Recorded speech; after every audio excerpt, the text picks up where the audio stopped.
यानी कि वो मरीज़ जिनको शादी के 3 साल बाद तक भी बच्चे नहीं हो रहे होते हैं, तो उन पेशेंट्स की डिटेल जाँच होती है, यूट्रस की, ओवरीज़ की, फैलोपियन ट्यूब्स की और बहुत सारे ब्लड टेस्ट होते हैं उनके हार्मोन लेवल्स जाँच करने के लिए।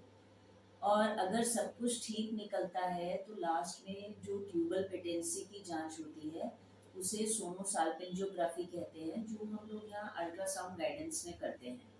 इसमें हम लोग एक हाथ से अल्ट्रासाउंड से फैलोपियन ट्यूब्स देखते रहते हैं और दूसरे हाथ से हम यूट्रस के अंदर ट्यूब्स में कॉन्ट्रास्ट ऐड करते हैं, जो नॉर्मल सलाइन होता है, मतलब जो नॉर्मल पानी होता है।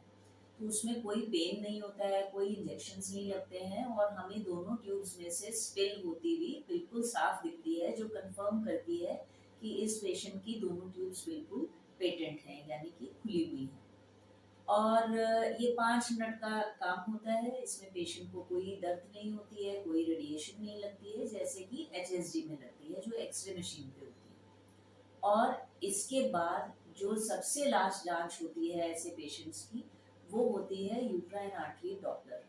जो फर्टाइल लेडीज़ होती हैं चाइल्ड बेयरिंग एज ग्रुप में, जिनको बच्चे हो सकते हैं और बच्चे होते हैं, उनकी यूट्राइन आर्टरीज़ और फैलोपिया ये ओवेरियन आर्टरीज़ के जो पैरामीटर्स हम नापते हैं, जैसे कि आरआई, पीआई, एसडी, वो बिल्कुल अलग होते हैं।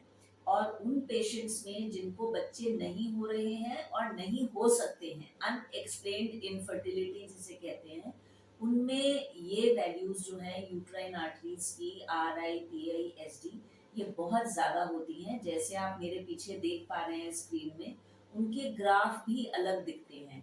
तो ये आपके ऑब्स्टेट्रिशियन को, आपके गायनेकोलॉजिस्ट को बहुत हेल्प करते हैं आपको ठीक डायग्नोसिस पे ट्रीट करने के लिए, ताकि उसका समाधान हो सके और आप कंसीव कर पाएँ। ये जो पेशेंट्स आते हैं, इन सभी वैराइटीज़ में बहुत सारी फाइंडिंग्स निकलती हैं। और एक 2 शब्द मैं फॉलिकल मॉनिटरिंग के बारे में कहना चाहूँगी।